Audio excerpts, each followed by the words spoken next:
रनको लागि चाहिँ कसो कसो गरेर हाम्रो 23 एकले जितेको छ।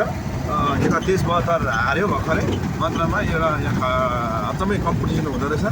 यो सिङताम लाइनको दुईवटा गाडी चाहिँ करो कम्पिटिसनमा कुरेको है। 23 एकन अहिले भर्खर अब मतलब ऊ प्रथम टर्न खानुमा विजय हासिल गरिसकेको जस्तो मलाई लाग्दैछ। किनभने 23-72 भर्खर यहाँनिर डल्लो परेर स्कुटीले अड्काएकोले गर्दाखेरि पुग्न सकिएको छैन। अनि 23-72मा थोरै लोड पनि भएको खण्डले गर्दाखेरि कुद्नु पनि सकेको छैन।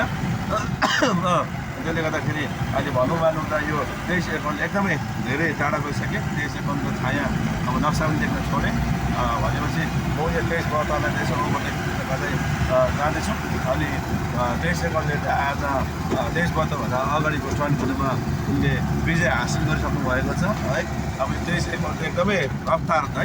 उसले चाहिँ के उयो त आमामा यहाँ तल पुगेको 23-72 त्यसै पछाडि भइगयो। अनि प्रथम टर्न चाहिँ आज 23 एकनले खाना पुग्यो, विजय हासिल भएको छ। 23 एकनलाई धेरै धेरै बधाई छ। 23-72लाई पनि बधाई छ। हुनसक्छ तल गएर अगाडि नै 142 फुट बसिरहेको छ कि भन्ने कुरा नि हो नि।